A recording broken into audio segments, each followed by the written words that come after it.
enforcing fire safety regulations and responding swiftly to emergencies, to educating communities on fire prevention, the Bureau of Fire Protection is dedicated to safeguarding lives and property.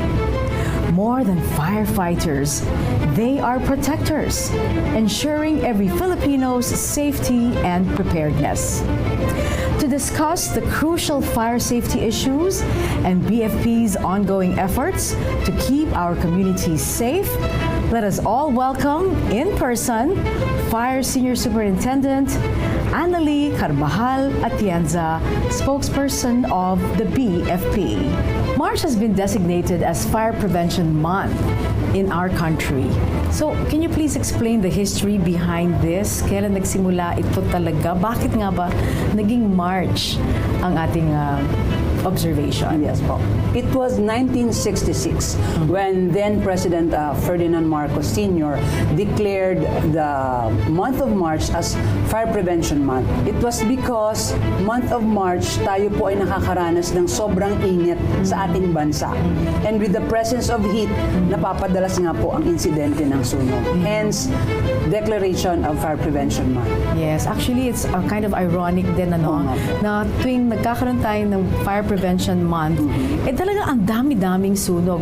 I think over the weekend, merong isang araw, 7 yata ang naganap na sunog. Average po tayo ng 5 to 7 a day. Yes, okay. So based on your latest report, bumaba din naman o bumababa ba talaga ang mga incidents of fire? I think it went down by 40%. Is Yes that po. accurate? January to this date, 2025, mababa po tayo kumpara nung last year. We are already around 45% as of this time po ang decrease. Yes po. Ano kaya ang sa tingin ninyo ang mga naging dahilan o mga pangunahing efforts na ginawa din po ng BFP? Siyempre ma'am, masasabi natin ma'am na yung mga programa ng BFP lumawak lalo. Especially the presence of social media. During the pandemic talagang we made use of this platform para ma-reach natin yung community of all ages. And from there, nag-evolve na rin po.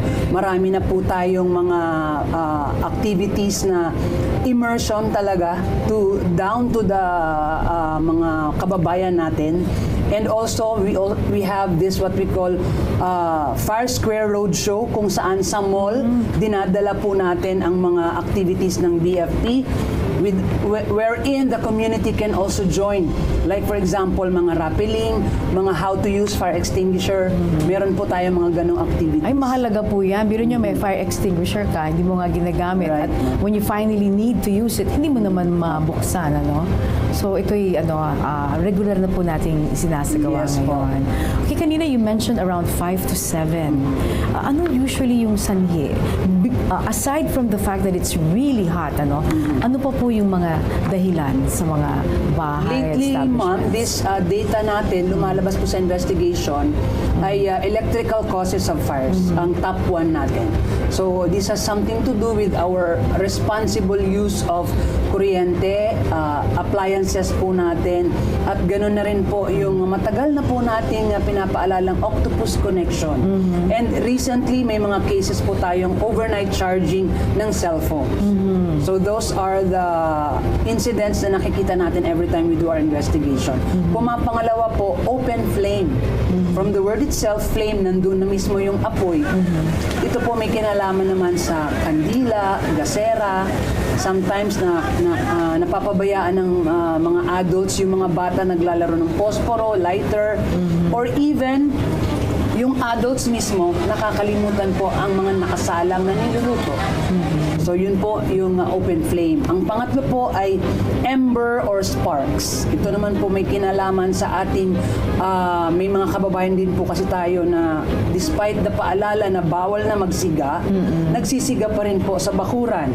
And then hinahangin itong mga dahon natin na may baga, tinatawag pong alipato, lumilipad, pumupunta po sa mga light materials na residential areas.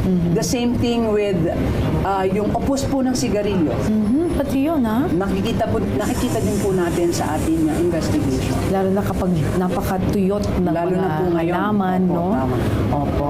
Okay, so kanina binanggit niyo yung about yung parang mga mall Activities. projects ninyo. So bukod po doon, ano pa yung mga bagong programa ng BFP? Nakita din po natin yung effectivity ng immersion natin na program. It was launched 2019. However, we modified it because of the lockdowns ng pandemic. Ito po yung Oplan Ligtas Pamayanan, wherein talagang ang BFP personnel, we go down to the community, kausapin na may-ari ng bahay, help them identify the hazard sa kanilang tahanan. There are instances kasi po, yung residential areas natin, from the time it was constructed, hindi na po nai-inspect annually because it's not in the fire code for privacy purposes po ng ating homeowners.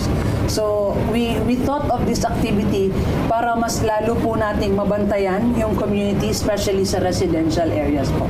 And all sorts of, for example, ito pong tinatawag din nating live streaming programs, all social media apps, nandun na po ang BFP. Kaya naglabasan po ang talents ng BFP para po talaga makausap natin yung mga kababayan natin sa fire safety. So all out talaga sa paggamit sa social media, ang BFP. Okay, there was a time, kanina off the air we were talking about a movie, ano? Pero meron din kayong advocacy film na ang pamagat ay Baldado. Ano nga ba itong pelikulang ito? Ito po ay napakagandang opportunity, no? Just one random day, dumating po dito sa national headquarters ang batikang aktor na si John Arcilla. Yes. The very famous General Luna. Tama. So, sabi niya, first hand din kasi po niyang na-experience yung sunog. It was somewhere in Parañaque wherein papalapit na daw po yung sunog sa kanila, yung apoy, at firewall na lang ang namamagitan. Ay. And annexed to the firewall is his room of trophies. Nako. So, we can just imagine his feeling at that very time, at that very moment, yung emotions niya. Good thing, naapula agad, and then from there, he decided to volunteer. So, timing po, we were conceptualizing our Fire Prevention Month infomercial and video campaign. So he volunteered, sabi niya he will help. So our team conceptualized the story based on current causes of fires, which is electrical, yun na nga po, nabanggit natin, open flame, and embers. So from there, nabuo po yung short film natin na Baldado. Why po Baldado? We'd also like to focus on the safety of our PWDs and senior citizen. Dahil napapadalas po, sila ang nagiging victims natin ng sunog. Yes, tama. Hindi po enough na tayo as normal citizen, we can save ourselves. We also have to be conscious na meron tayong PWD sa bahay, senior citizen na madalas hindi na immovable na by themselves. So we have to assist them also in these kinds of situation. Nakita niyo ba kung merong naitulong ito para mapalawak ang kaalaman ng mga mamamayan hinggil nga po sa mga sunog? So far po, maganda naman po ang feedback, especially knowing Sir John Arcilla, his identity of strict and yung pasigaw, yun nga po kanyang na-create right away na tagline na sunog o kaligtasan, pumili ka. So doon pa lang po, medyo nakurot na yung minds and hearts ng ating community na talaga pong kailangang discipline from us. The short film shows normal life in a day of a Filipino. Nagchichismisan, nagiinuman, naninigarilyo, while si Bunso naglalaro ng posporo, ang mga boys naglalaro ng cellphone sa games habang naka-octopus connection. And then si Lolo, yung role po ni Sir John Arcilla, was a PWD na gusto niyang magsalita but he cannot. Pagsabihan yung community. Gusto niyang gumalaw dahil there was already a fire brought about by the opus ng sigarilyo. So doon po totally umiikot yung helpless siya. lesson. Opo. Ang ang ganda ng story. Yes po. So where is this available? Ngayon po, nakakalat na siya sa social media. Atin na rin po itong inatasan ng ating mga Regional Public Information Unit na makipag-coordinate sa mga cinemas, hospitals, terminals, bangko, schools, lahat na po ng pwede nating i-play. Even sa LED gantries along EDSA or somewhere here in Manila, lahat po atin na pong inanyayahan na i-play itong ating fire prevention campaign. Gusto ko lang balikan yung binanggit nyo about octopus connections. Kasi talagang laganap yan eh. Talagang binibili yan ng publiko, ano? Kasi lalo na kung marami kang gustong isaksak na gadget. If this is so dangerous, meron po bang hakbang ang BFP para maybe ma-regulate ang pagbenta at paggamit din ng mga octopus connections? As to that, ma'am, syempre, it's from another department, ano po yung pag-regulate niyan. Although, yes, based on the fire incidents, we can refer the study. Ano po? Sana nga po mabigyan ito ng pansin. At for now, ang atin lang po talaga is inculcate na ang extension wire is from the word extend lang. Yes. Kaya hanggat maaari po itong mga appliances natin or sabihin na natin mga panandaliang gamit lang natin na mga gadgets or whatsoever, we can use the extension wire provided wag iwanan for a long period of time. Lalong-lalo na po ngayon, mainit. Si electric fan, sigurado po tayo. Dapat binabantayan. 24/7 na naman yan. Opo. Kaya bigyan din po sana ng oras ng pahinga. Okay.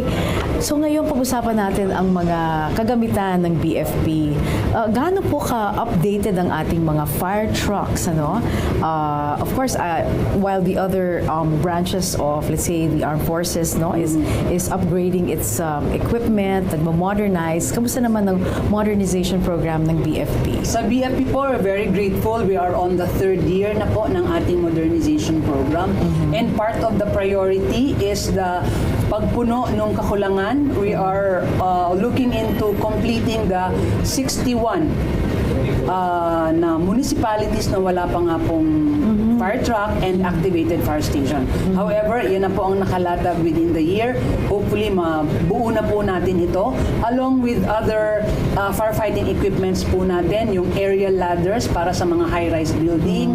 Gaano kataas na nga ho ba ang abot ng aerial ladder? Sabi nila noon hanggang 8th floor lang. Pag nasa 9th, 10th, 11th, good luck na sa'yo. Baka wala nang There are aabot na incidents dyan. po na umaabot naman po siya ng 20th floor. Okay. That's good to know. Opo. Yun Alright. po. And also, syempre, part din po ng modernization is yung kami mismo na i-excite yung procurement po ng helicopters natin. Na sana nga po mabigyang pansin, isama sa priority bago pa po tayo maunahan. Although, we already experienced it in Benguet last year. So, there was really a struggle for the BFP on this kinds of fire incident. Okay, we'll talk about the wildfires later on. Ano po? And so, 1.7 billion plus po ba ang nailaan ng Pangulong Marcos Yes para po on sa that. modernization? Yes po. But still, siyempre po, nakaprograma kung ano lang po yung nailatag for the year, hanggang dun lang po ang BFP. Sige po. Marami pa tayong pag-uusapan at I'm sure marami pa rin nais malaman ng ating po mga kababayang nanonood ngayon ng in-person. Kaya huwag po kayong aalis. Magbabalik kami.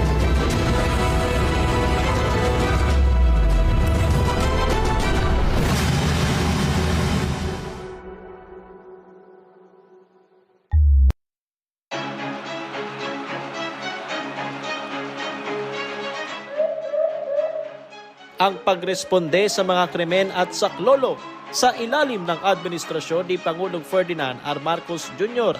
inaaksyon na ora mismo sa Bagong Pilipinas. Tinutugunan ang tawag ng saklolo sa loob ng 3 minuto. The police has responded to nearly all, or to quote the actual number, 99% of the calls for police assistance. Dahil dyan, mas napabibilis ang pagpigil sa mga gulo at agad na nasasawata ang krimen.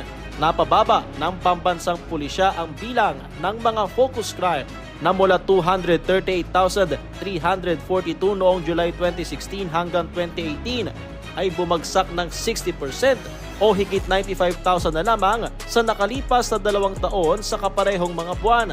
At ngayong 2025, inaasahang lalawak pa ang revitalized 911, di lamang sa Metro Manila, kundi pati sa iba pang panig ng bansa.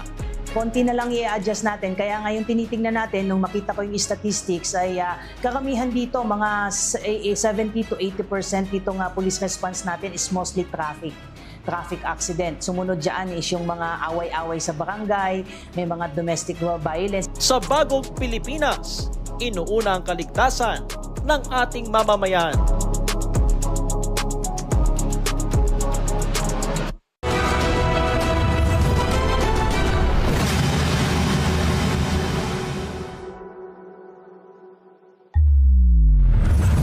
At babalik po tayo dito sa in-person. Kasama pa rin po natin ngayong gabi ang spokesperson ng BFP, si Senior Fire Superintendent Annalee Atienza. Ayan. So kanina, Spokes, nabanggit niyo na yung tungkol sa mga fire trucks na kulang pa rin. Ano? And yung mga fire stations natin sa mga munisipalidad, definitely kulang din po Yes, yun. ma'am. Oh, so mga ilan yun ulit? 61 municipalities po. So these are the really small and ano po ba? Mga Somewhere in BARM po ang majority BARM. ng numbers na to. So how Mga are we- island municipalities. Yeah, so how are we answering the call? Kapag yung meron silang sunog, sino po ang nagpipick up ng slack? Meron naman po tayong mga barangay fire brigade at mga volunteer fire brigade sa area. Good thing po, minimal din po ang ating na-experience or reported na mga fire incident sa mga lugar na to. That's a good thing. Ang isa po sa napapansin din natin, yung pong, dahil pag let's say matao talaga yung lugar, ano? At ang mga kali ay mga eskinita. And ang ating fire trucks malalaki. Nagkaroon na ba tayo ng mga mini fire trucks para mapasok po itong mga eskinitang ito? Yes, ma'am. We do have what we call penetrators. These are around 500 gallons ng mga fire trucks natin that can go sa mga masisikip nga pong areas. And then lalatag na lang ng hose para i-relay yung source of water in case maubusan na po yung nasa unahan ng fire scene. But the water comes from the fire truck itself. Yes po. Hindi kagaya sa ibang bansa, pag binuksan mo yung fire hydrant, makakakuha ka ng Rekta, tubig doon. opo. Meron ba tayong gano'n? There are also incidents, ma'am, na during the fire operation, may available tayong hydrant. So right then and there, naka-connect po tayo. Kahit na po mababa ang level ng tubig sa There are mga dam. incidents po din na gano'n. Kaya struggle on the pagbibigay ng pressure doon sa ating fire truck operator dahil nga po sa source of water. Yeah, so challenging din po yun, Yes, ano? ma'am. Pati mga hose na dapat umaabot sa mga bahay. Okay, when we first came to your office dito po sa headquarters, napansin namin napakaraming firemen na nandito sila ngayon. We were wondering, ano ba, may sunog ba? Wala naman. Explain, ano po yung kanilang activity today? Meron bang kaugnayan dito sa kanilang upgrading ng skills and promotions Right now perhaps? po, ongoing ang ating medical exam ng ating mga promotables. So if you notice, these are senior fire officers, mga non-commissioned officer, going to commissioned officer with the rank of inspector or equivalent to lieutenant. So ito po, mga rose from the rank na po ito sila. So parang from enlisted, magiging officer na sila. Yes. Ayun. So pagdating naman sa mga personnel, kamusta tayo sa bilang? Are we missing, lacking? Is there an opening for more firefighters? Ang BFP po ay equipment-based. So when we procure fire trucks, we also do recruitment. So annually naman po, we conduct our regular recruitment of 2,000 quota. And these are being given attention ng ating mga applicants na very overwhelming po ang numbers. Kasi 2,000 lang ang quota, but the registrants online are even double or even 100% ng ating quota available. Kaya napakaganda din po ng response. Ibig sabihin, marami na pong mga fresh graduates or mga ilang attempts na rin na nag-apply na talagang porsigido mag-serve sa ating community. Anong hinahanap ninyo sa isang tunay na pamatay sunog or firefighter? Ako po, unang-unang masasabi ko, may passion for public service. yung willing to sacrifice yung personal interest niya. As we all know, government service or public service, kailangan mo i-sacrifice yung mga birthday, wedding anniversaries, ano po, mga parang kami rin reunions. po, parang kami rin sa media. Kagaya po sa media, Wala rin ma'am. kami Right po, bakasyon. when everybody is on leave, enjoying their free time, tayo po on red alert at nagbabantay. All the more, diba? Yes po. Tama po. So, kanina you mentioned barangays sa BARM. Pero in general po, ano yung coordination ng BFP sa mga local government units? Do all barangays have a fire brigade? Or Yes some po, kind of yes firefighting po. unit? Yes po, requirement po yan sa ating fire code to organize a fire brigade in each barangay, actually. At tayo po ay nagpapasalamat sa mga LGUs natin dahil talagang very visible ang kanilang support. Aside from yung fire code fees collection ng Bureau of Fire Protection in one city or municipality, 20% of it goes to the LGU, serving as support dito po sa pangangailangan ng fire prevention, fire station ng kanilang locality. So with that, nakikita po natin bumibili sila ng fire truck, bumibili sila ng PPEs, and sa BFP naman po, patuloy ang ating pag-organize ng fire brigade, even the refresher courses ng ating fire brigade para masabi po talagang ready sila anytime tawagin, considering sila yung first responders po natin sa kanilang nasasakupan. So ito po yung mga volunteers? Yes po, Opo. pati na rin po sa barangay natin na organisado. Okay. Paano pa po mapapabuti ang pagresponde natin sa mga, yun nga po, yung mga remote and rural areas? Although you said na hindi naman, buti na lang hindi ganun karami, pero when it does happen, ano po, we need somebody to help. Kaya nga po ang drive ng Bureau of Fire Protection is ma-instill sa mind ng community that fire prevention is a shared responsibility. It's not only the government or the agency, pero more so the participation ng ating community. How do we do that? Make them understand the hazard, the chemistry of fire, basic understanding po ng fire. It used to be nakakatulong sa ating buhay, pero at the same time nakakasira. So, binibigay po natin yung fire safety education with the aid nitong ating nailatag na po na standard public fire education manual.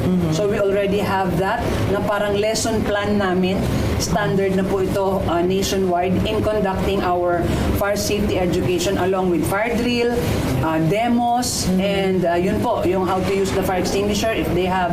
Kaya dun po talaga tayo nakatutok ngayon para talagang ma-absorb ng ating community yung daily practice ng fire safety. At hindi na nga lang po March ang fire prevention, everyday na po fire Truly, prevention. the whole year. Ano Yes po. Yes, kasi let's say there's a volunteer, no? Meron ba siyang dapat ipasa na kurso or some kind of training na galing sa BFP para masiguro naman natin na meron siyang kakayahan, na hindi lang siya lulusob sa sunog, na wala siyang kaalam-alam at baka siya pa yung maging biktima, baka siya pa yung kailangan i-rescue ng BFP. Hindi ba? So ano po yung ginagawa ng BFP dyan? Ito po part ng ating Fire Prevention Month is the Community Relations Week. Ito nga po yung refresher courses ng ating mga barangay fire brigade. Yes. And if there are new volunteers, they undergo the same training. And then once completed, they will be issued an ID na sila ay nag-undergo ng training from the Bureau of Fire Protection. And from then on, they can serve na po as volunteers. And this has to be renewed every so often? Yes po. Opo. Ang atin pong barangay ay hanggat maaari, as many times as possible, mag-conduct sila ng sarili din nilang pagsasanay, familiarization with their equipment, their area, saan ang hazardous areas doon, more of a contingency planning sa lokal po nila. Paano na po yung mga areas na talagang maraming factory, yung marami pong manufacturing and all that, flammable materials, industrial areas. Pag ganun ho ba, meron po bang, umaakit ba dapat yung ratio ng mga firefighters po natin vis-a-vis the number of these establishments? Not necessarily naman po kasi yung industrial company, they're also required to organize their own volunteer fire brigades. The same thing with the barangay. So, ganun din po ang pagsasanay, ganun din po yung monitoring. All the more sila, mas frequent po yung fire safety inspection natin dahil nga sa hazard ng occupancy po nila at especially itong mga industrial areas po natin. Spokes, ano po ang pinakamalaking hamon ng BFP pagdating po sa emergency situations or emergency response at paano kaya ito natutugunan? Sa napapansin niyo po siguro sa balita, no, when there are fire calls, andyan na yung wangwang, mabilis na yung fire truck, nagbubusina pa, meron pa ding public address, but still there are fellow drivers, fellow users ng kalsada na they don't seem to understand the urgency of our response. Even to the point na yung two-way lane, yung middle po, that is what we call the fire lane. Yes. Kaya kailangan po talaga mag-give way tayo as Dapat katabi sila both drivers. sides. Opo. However, sa sitwasyon po natin, sa dagsana nga po ng mga sasakyan, isa po yan sa struggle ng Bureau of Fire Protection ng mga drivers po natin. At minsan din, when we go to the fire scene, nagkakaagawan ng fire hose, nagkakasakitan, which sa atin po, sa Bureau of Fire, maximum tolerance because we understand the panic they are experiencing at the very moment. So, we go back again to the edit na tinatawag natin, daily practice of drills sa community para nga po maibsan yung panic in case lumabas yung mga ganitong sitwasyon na. What about boss mga mall? Dahil mahilig po tayo mag-mall ng mga Pilipino. Pag merong pelikula, bago magsimula ang pelikula, normally pinopoint out ito yung mga fire exits, ganyan. Pero outside of that, no, ibig sabihin, kung hindi ka nanood ng sine, wala kang alam. Saan na nga ba tayo dapat? Ano naman po yung ginagawa natin para And that dyan? is why po, part ng ating fire safety education is again, maging conscious yung community na when you go to a building, magkaroon ka ng sarili mong interest na, oy, ayun pala ang fire exit. Yes. Although minsan nakakaligtaan nga natin because of our personal goal kung ano sadya mo sa mall. So we make sure na yung mga malls natin complied sa fire code. Unang-una na nga po itong mga fire exits natin. Yes. Lalo na kung medyo confined siya at yung masasabi nating tabi-tabi yung mga tindahan, ano po, there are incidents na ganon, nagkakaroon ng problema, stampede, kung minsan talagang biglaan. Yes. Kaya every year meron po tayong kinakandak na fire drill. When in fact the other day may isang ito pong mga malalaking malls natin sa Metro Manila ay nag-participate sa simultaneous fire drill ng kanilang company. Yes, and mga security guards po ba nila well-trained din? Yes po. They're also part of the brigade, yung mga security guards natin. What about yung pong parking exclusively for fire trucks? Siyempre po, ito po, alam na natin to, especially sa mga licensed drivers, where not to park. Yes. So, siyempre po, sa tapat ng hydrants, it's a no-no to park. For obvious reasons, ginagamit po yan sa emergency areas. Yes, okay. At ganun na rin po yung sa mga emergency lanes ng ating mga hospitals. So, those are the things po na tayo din as Filipino, let's be conscious about it. And spread po natin yung balitang ganito. Respetuhin natin. Opo. Yes po. Okay, so ang Marso po ay buwan ng mga kababaihan din bukod sa Fire Prevention Month.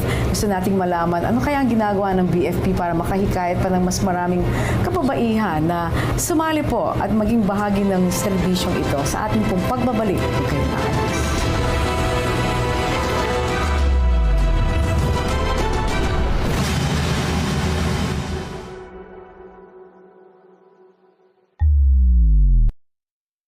Ngayong Sabado, sa Usapang Halalan.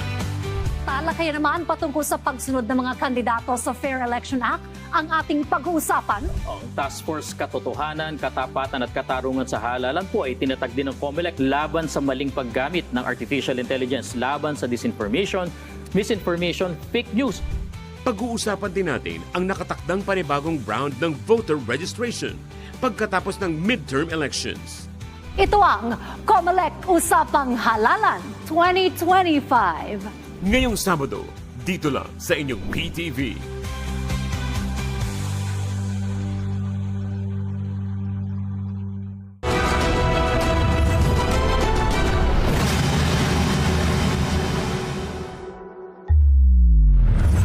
Nagbabalik po ang in-person at kasama po natin ngayong gabi, walang iba kundi ang spokesperson ng BFP, Fire Senior Superintendent Annalee Atienza or Colonel Ann for short. Okay? So like I said, this is the month of women. Ano po, buwan ng mga kababaihan ng Marso. Ano po ang participation ng mga kababaihan ngayon sa manpower or staff po ng BFP? Sa ngayon po, ang female firefighters natin ay nasa 10,600 plus, composing of around 28% ng total population po ng Bureau of Fire Protection. We have in fact one substation na all female. This is somewhere in Cebu. Yan po. Okay, are they actual firefighters Yes, or ma'am. mostly Fire sa truck office? drivers, fire hose women, kasi fire hose men po, fire hose women, line women, ganun po.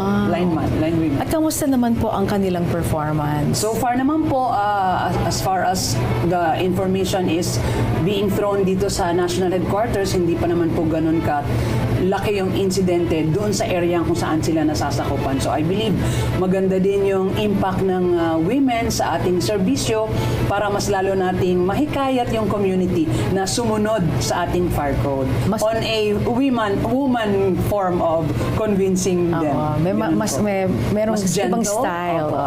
Ayan, sa paghihikayat, But how are you inviting also more women to join the force? Actually, ma'am, hindi na namin kinakailangan mag-invite kasi ang dami po talagang mga applicants natin na women ready to serve talaga, ma'am. It's just that ngayon po is around 5% of the quota lang po muna ang ating hinahire ng mga women para po matugunan itong ating, syempre, yung mga firefighting activities po natin.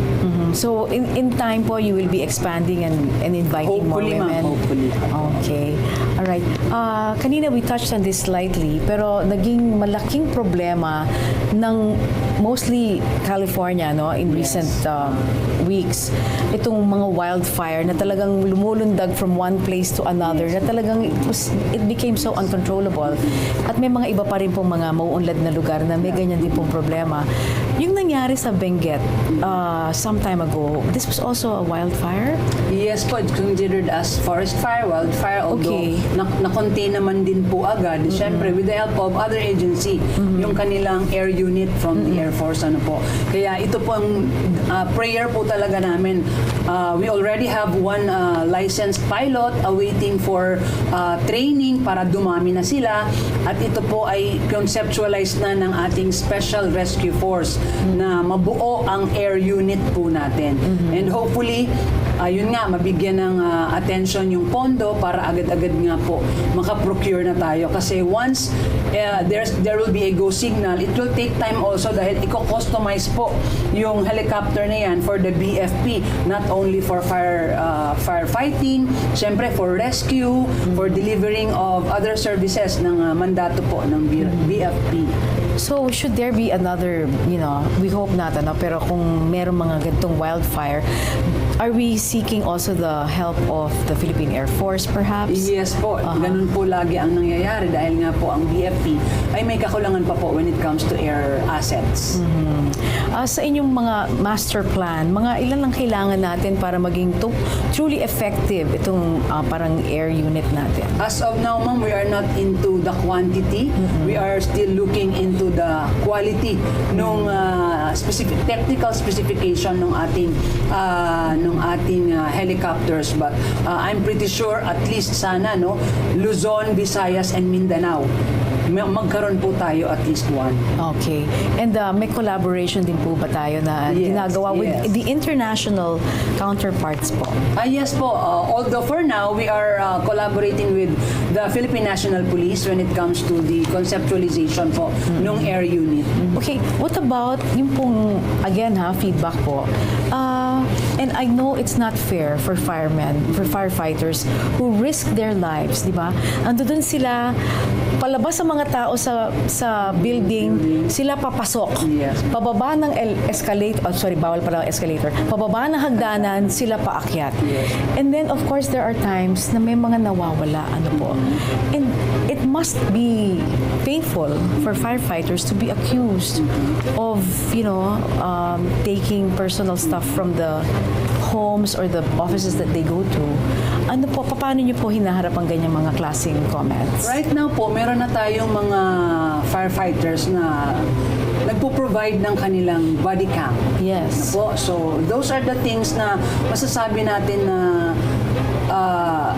they are liable if there is evidence na ganon. So, sa Bureau of Fire po, syempre, we do not tolerate such acts kasi we are there to save lives and properties. So, in the event nga po, meron po kayong information, please feel free to assist us para makorek po natin at mabigyan po ng karampatang aksyon kung ano man po yung nagawa ng ating personnel. But in the recent months, wala naman pong mga reklamo. Ayun po, the last time I heard that, I think, tinyente pa po ako. So, I hope... Colonel na kayo ngayon. Ayun nga po. I mean to say na nag-i-evolve na rin. I mean, yung community, nandun na rin yung trust, at yung mga personal din natin, hindi ganon. So, kumbaga, we are practicing our profession in a professional manner. Yes, with integrity. Yes, ma'am. And loyalty to the Yes, ma'am. to the office. Yung ating sinaserve. Yan, okay. Paano din po sinisiguro ng BFP yung pong na sumusunod ang mga negosyo, yung mga establishments sa mga fire regulations po o yung fire code? Annually po, nagkakaroon tayo ng renewal ng business permit. Okay. So, it's a prerequisite ayon sa fire code na magkaroon muna ng fire safety inspection certificate prior to the release of the issuance of your business permit. So, from there, kung meron naman pong i-comply, mai-issuehan kayo ng notice to comply. Usually, these are the immediate concerns like fire exits, smoke detectors, Yes. Emergency lights. Sprinklers. SOP ba Sprinklers, yan? medyo Di pa tayo it requires longer grace period considering yung pag-install nito, no? Dadaan po talaga sa engineer at kailangan po talagang matutukan yung requirement na yon. However, yung nababanggit po natin immediate compliance, fire exit, isa po yan sa ating madalas na pinapa-comply sa mga establishments. So wala pa po sa building code for let's say a high-rise na dapat meron naka-built-in. Kayo meron din kayong sprinkler, Di ba? Sprinkler para siguraduhin na meron pong babagsak na tubig Sa galing fire code po yun. Nasa fire code yun. Na requirement. Oo. Pero meron siyang period na kung kailan nila Opo, tinatag opo. yun, So yung mga older buildings and older establishments are not required to upgrade their... Ngayon po, talaga pong ayon sa fire code, they have to comply They have po to upgrade kung ano na. yung requirement ng building natin according to occupancy, to size, to ilang floors, and all these technicalities. Okay. Alam mo, isa sa mga madalas, kapag nagko-cover, let's say, ang ating mga reporters, and merong ang hindi nakalabas ng kwarto, because may grills ang bintana. Anong gusto mo? Akyat bahay, gang, o sunog? Hindi magandang choice, di ba? So, ano po yung nilalabi po ng BFP or yung suggestion po ninyo sa mga homeowners din na ayaw naman manakawan, pero ayaw mo rin namang matrap sa loob kapag may sunog? Yes, and that is why po, before construction, dumadaan po tayo sa Bureau of Fire Protection. Pinipresent natin ang building plan. So from there, tinitingnan ng ating mga inspectors kung anong fire safety measures ang kailangan. Depende ulit sa ilang floors ba yan, anong size, anong laki, anong construction materials. But more often than not, kapag grills po ang ating pinag-uusapan, it has to have a emergency hatch o exit hatch na tinatawag, kung saan may small opening nga, may kandado for your security, but make sure all occupants are aware saan nakalagay Yung susi. yung susi. And we go back again, ma'am, sa edit. mag-practice po kayo how to use that. Yes. Pag-aralan po, pag-usapan ng fellow occupants doon sa area. O kaya combination lock na lang para kahit walang susi. Pwede rin po. Huwag lang kalimutan yung combination. Colonel Ann, meron din pala kayong e-reklamo portal. Okay, paano? How does this work? And how do you access this? So ito pong ireklamo ay binuo para nga po makarating sa ating ahensya ang mga complaints or ang mga komento ng ating community na perhaps hindi nila gusto yung ginagawa ng ating mga kasamahan sa Bureau of Fire Protection, and this can be accessed sa ating email, complaints@bfp.gov.ph. Meron din po tayong mga Facebook pages nationwide. All regional offices are required to have their own account. And also, syempre, yung ating 4 digits na 888. 8888. Ayun po, apat po yan. And also, sa bfp.gov.ph/complaint form. Yan po. Pwede po nilang iparating dyan ang kanilang mga hinaing hinggil po sa BFP services. Meron po bang umabot sa inyong reklamo hinggil sa mga BFP personnel na nagbebenta di umano ng fire extinguisher, at kapag hindi daw po sa kanila nabili yung extinguisher, ay hindi daw po mabibigyan ng clearance or safety clearance? Meron po bang ganyan mga reklamo? Ngayon po ay tayo po ay lagi na nating pinaparating sa community na ang BFP po ay hindi nagbebenta. Ano po, nire-require lang po natin ayon sa fire code. Depende sa kanilang occupancy. So we see to it na kapag kayo nga po ay may na-experience na ganito, yung nabanggit po nating mga e-portal, ay doon nyo po idulog at agad-agad po a-actionan po yan ng ating opisina. Yes, maganda po yan, kasi people really want to know na merong makakabasa o makakarating ang kanila pong mga hinaing o reklamo. Okay. Alright, sandali pa. Meron pa tayong isa pang bahagi na natitira. Huwag kayong mawawala at magpapatuloy ang in-person.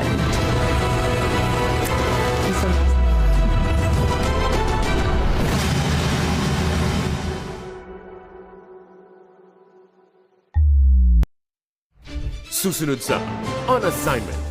Simula na naman ang tag-init, kaya naman ngayong Fire Prevention Month, ibabahagi sa atin ni Bien Manalo ang mga dapat tandaan para umiwas sa sunog. Mas mataas yung insidente ng sunog. Not only residential, nandyan din yung mga grass fires, mga rubbish fires na kung saan because of the direct sunlight sa sobrang init ay nagkakaroon ng chemical combustion. Alamin mula mismo sa COMELEC ang kalagayan ng mga paghahanda para sa paparating na eleksyon kasama si Alan Francisco. Wala tayong maiiwan kahit isang Pilipino. Dapat lahat makakaboto sapagkat bawat isang Pilipino ay isang boto. Ngayong Lunes, alas 7 ng gabi, dito sa inyong People's Television.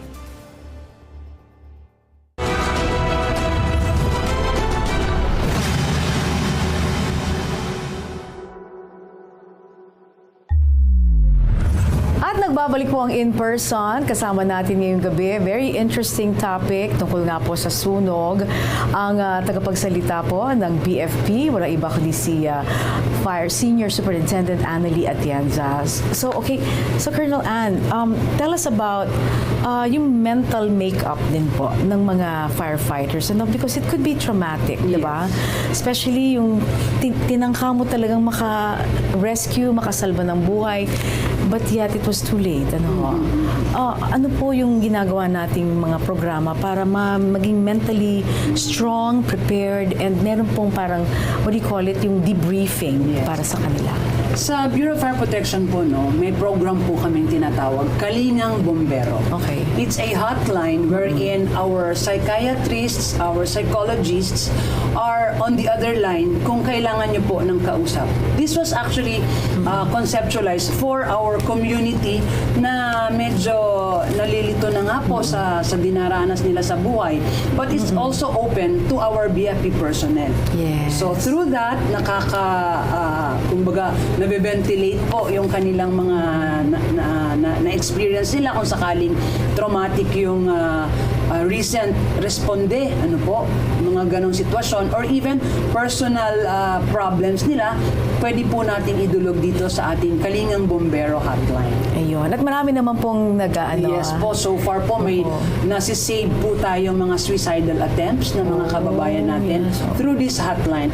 Aside from the Kalingang Bombero, ma'am, na conducted by our psychologists and psychiatrists na mga BFP personnel, we also have the chaplain service na meron din silang hotline para naman sa religious support na kailangan nila. Kumbaga, with that, somehow, naliliwanagan ang mga pag-iisip ng ating mga kababayan and even BFP personnel din po. Napapatatag din sila Yes po, po. sa kanilang mga araw-araw na mga hamon Yes, na ma'am. kinakarap. Si Father Tapia pa po ba? Yes po, we have Father Tapia and Father Randy Baluso po. Yes, okay. Alright, ano po yung pangmatagalang layunin ng BFP para maging ligtas ang Pilipinas mula sa panganib ng sunog? Siyempre po yung ating vision, fully capable firefighting agency by 2034. So yun po yung ating every Monday na binabanggit tuwing flag raising nating mga personnel, at ito po yung looking forward kami sa 10-year modernization program na ito.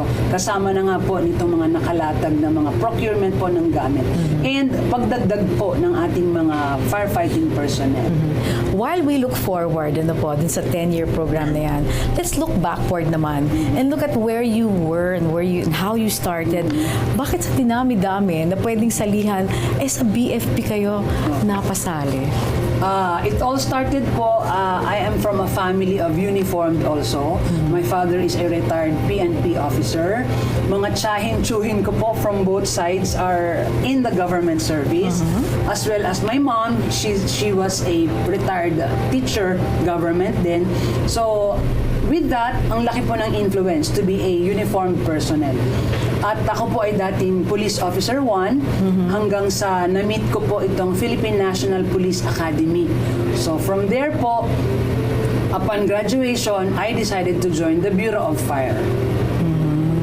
Okay, and at one point, you were also ano nga ba yung sinabi niyo sa akin kanina? You were hepe kayo. Opo. Naging hepe din po tayo ng Los Baños, Laguna, kung saan ay napakalaki din po ng challenge bilang first female hepe ng lugar. How was that like? Siyempre po, kailangan ibigay mo yung iyong skills and talents and charm para po ma-convince yung community na iwasan ang mga hazards sa ating community, as well as convince our LGUs to support nga po itong fire code natin.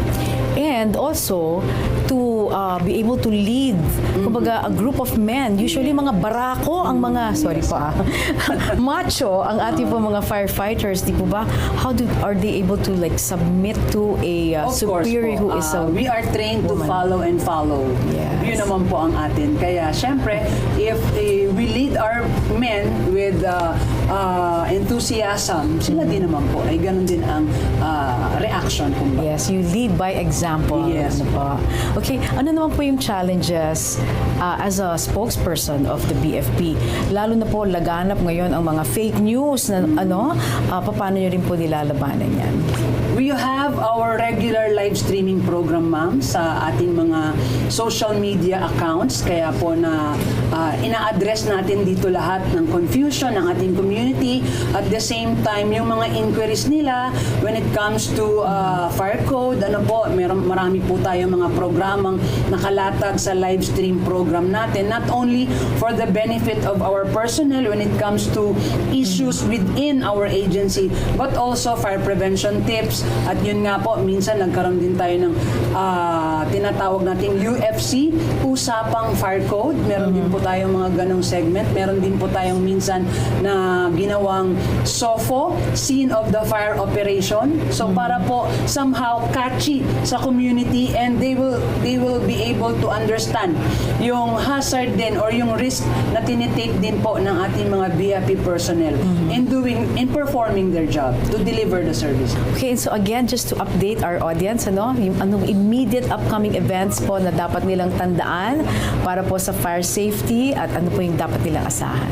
Ngayon po, atin pong gustong anyayaan ng lahat, no? Sa ngalan po ng ating Officer in Charge, General Jesus Fernandez. Sana po patuloy tayo sa pakibahagi sa ating mga programa.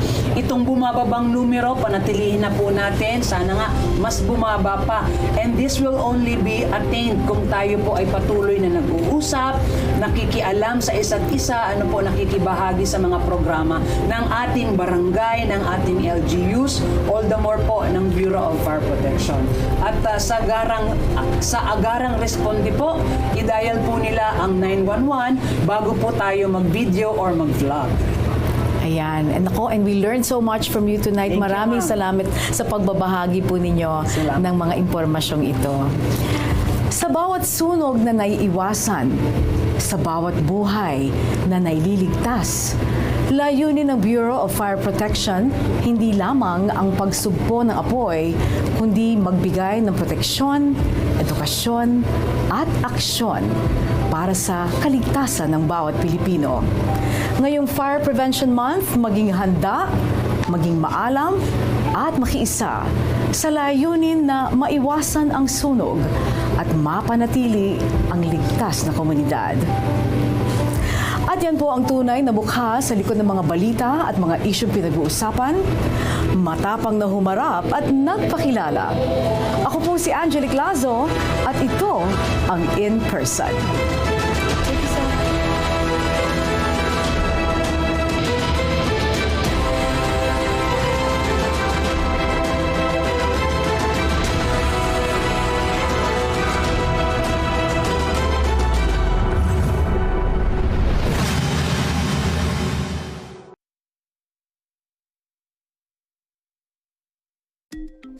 Disaster Watch. Alamin ang mga dapat ilagay sa go bag bilang paghahanda sa anumang sakuna.